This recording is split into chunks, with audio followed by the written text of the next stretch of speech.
So I brought in over 1.5 million in revenue for our company last year, and I'm now the COO of our small construction business, and we are in the niche of concrete and waterproofing. But I was thinking back when I heard those numbers and I got my bonus check and all of that, and it just got me reflecting on what I've learned over this past decade in my trade, and how I've in a way climbed myself to the top, but it was more just being thrown into the gauntlet of fire and accepting the occasion and taking on the situation head on. And in this video, I just want to recount the steps, the foundations that I've come to understand in running a successful company, and how it is crucially important to have the blue collar skills to actually put down quality work and give the customer satisfaction, but also to meet that in the white collar world and have the flow in business, because you can make the money, but man, and maybe you relate, the office can kind of fall apart a little bit. But it's equally important, once you put these two together, you land yourself with this successful entity. It's almost its own vibrant force that allows you to support your family with comfort, multiple families with comfort. We have, a little over 15 guys, and some which have been with us for over 20 years. And thinking back, I started in the field and worked my way up, learning everything hands on, then became the estimator, then became the lead estimator, then the senior estimator, then project manager, and then now I'm the COO and overlook all operations in our company. And it's cool. It's cool. I get to be the lead source to solve the big problems and help the guys put down what's needed. But to start, our company didn't start with all the thrills and frills and fancy offices, and you don't need any of that. You don't need anything fancy. You just need effectiveness, clean, and what works. What is a good flow? And looking back, the company was essentially built on quality work and good estimating skills. Where in its beginning, where many of you might be, we didn't have anything super fancy, and it was a paycheck to paycheck situation, which is fine. That's good. It's healthy to be there, normal. And what I've learned from that is, first foundational block without having, anything else, as long as you're able to do the work, show up when you promise, and price it right, you will have a successful business. And it's almost as simple as that, which is kind of cool. I feel like sometimes we get kind of caught in our heads where we have to have all these extra things, and we have to have, oh, if only, I had this piece of software, and it can help. If you have a pen and a paper and you know how to price yourself and cover your overhead, which should be low, keep that low, you're going to come out on top. The price may look high to you, but it's not. When we started out, it was a lot of residential work. It was a lot of, really whoever we can have as a customer, which is awesome. But what I found is you scrap and you almost feel like you're working twice as hard to acquire, these dozens and hundreds of customers just to feel like you're just barely making it by. And that's really tough. That's like almost that's like almost harder than what I do now. And you don't have to do that. Maybe in the beginning, get some reps in. But once you understand the flow of solid estimating and good pricing, and price yourself right. You don't need to be the cheapest guy. I mean, there's hundreds and thousands of handymen that are going to be cheaper than you, and they will price you below you. But you don't need to compete with the bottom of the barrel pricing to feel like you get a customer.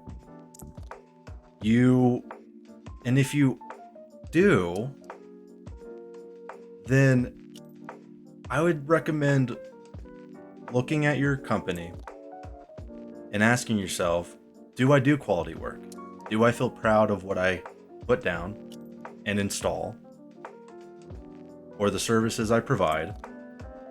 And 2, are you looking at the right customers? What I found is I bid last year, I put in about 100 quotes, okay, like 100 estimates, and a mix of residential, big construction, state work. And the residential stuff is nice, but I really try to keep that down to, honestly, 10% of what I'm bidding, because as a homeowner, we're pains in the ass. It's just, when you're working on somebody's home, homeowners aren't always made of money. I mean, in this economy, you know what I mean? So it feels tough to charge a lot, unless if you're up in, Beverly Hills and working with those guys. But then you're working with really difficult customers that give you a very hard time. And honestly, a lot of the time is more stress than is worth taking on. I chase general contract work. So we'll work as a sub a lot of the time. And, we'll do, in our niche, we will focus on like new high rises, new apartment buildings, stuff like that. And we'll bid the waterproofing bottom up. And as a sub, I'm putting in, for our niche, quotes that are between $250,000 to $500,000 per bid. And those are great jobs. They typically take a little bit longer, as the process kind of goes anywhere from like a year to 2. And you don't land them all. But with those customers, I'm able to bid less, stress less. And when I get the job,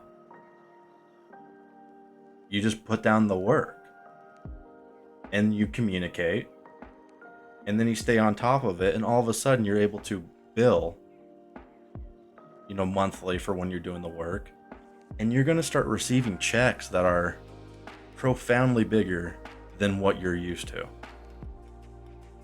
And that goes for the state as well. We do a lot with the local universities. And as you're working closer with these clients that have more money, they're not going to be so penny pinched. And if you know what you're talking about, they're going to refer to you as the expert. And if you put down the quality product, after 2 or 3 goes, they're going to start calling you for all that work. They're going to start wanting to use you because they realize you do good work, you communicate well, the prices are decent, but they're good for you. And you're now welcomed with a client that is going to last you decades. We have clients that we work with up at the university, for example, that is, it's fairly close to working with the owner in a way, that pay incredibly well and give us about half our work in a year. And it's really cool. It's not that tough. It feels difficult because it seems like a big mountain to climb, but I promise you, it is that simple. Once you achieve that mindset and the confidence to be that expert for them, and you don't have to be like the super professional guy. Like, you're just a guy, or girl, and you're you. And people like working with just other humans that they can connect with decently well, and feel that they have confidence in their work. And once you're providing this, the rest of the stuff just ends up coming. And you don't need a big office for that yet. You don't need a big office almost ever. But you don't have to have a secretary. You don't have to have a lead of estimators. You don't have to have 3 crews going. You don't have to have a bunch of this inflated overhead where you almost feel like you're chasing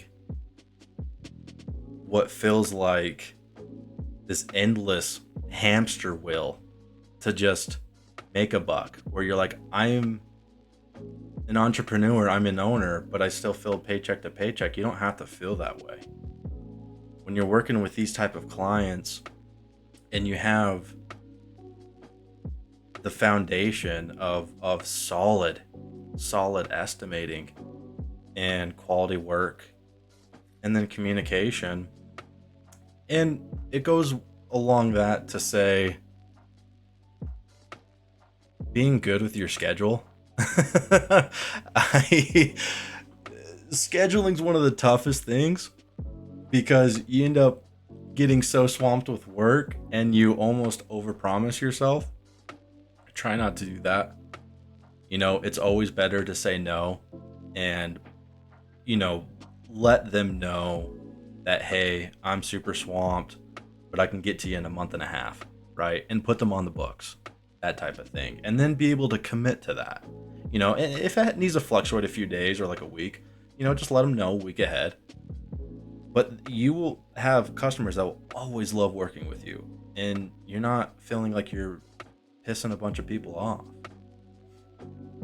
This does require just a license. So I recommend getting your license, above a handyman. So your S260 or your B100. Get your general. You don't have to have a general contracting license, but get your specialty. And if you can, get your general. It qualifies you for so much more. Then you can start going for state work. I just put out a bid just a few months ago that was $1 million for the state, and it's all good work. We just finished some work that was for the city. We did some concrete work for them, got it done in a month, and billed them 160 grand. And it was great. We had our guys planted, and it was really smooth. So upon my reflections, I feel like a key takeaway, there's many blocks to the foundation, but the one that stuck out to me the most was was just that. And if you price well and do decent work, the customers come and they stay and they will use you over and over. And you find that you'll be in the position that you're searching to be much sooner than you would think otherwise. There's so much work. And the beautiful thing about being in the trades, it's not going to go away. I mean, all the hoopla with, AI and all that, highly advanced stuff. Nothing's going to replace this. Nothing's going to replace this. And that's what we have. That's what you have. And you have the ability to achieve this starting today. So please, don't let yourself get overwhelmed with needing more than what you have. Because what you have today is perfect. And we just move forward to achieve these clients. And that's what I like to help out with. And that's what I help my customers with. Is with helping you understand the unknowns that seem terrifying and definitely feel overwhelming at first. But I help with that. And I teach how to achieve these goals. So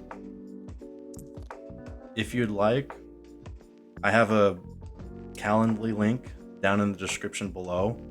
I do 101 conversations, and I see if you're a good fit, and then you see if I'm a good fit. And if we're a good fit, then I'd be happy to work with you. I'd be happy to help you build these quality foundations for your business and not feel so alone in the process, because the information's there and it took me a while to figure it out. But now that I have, I get to go to work not feeling so stressed out and so overwhelmed with my tasks. I'm able to prioritize what I need to and be effective in bringing the company, profitable assets. But that's all I got today. I hope that some of this may have been helpful for you. So feel free to, shoot me a call, and I'd love to talk with you. And if not, I'll see you in the next video. See ya.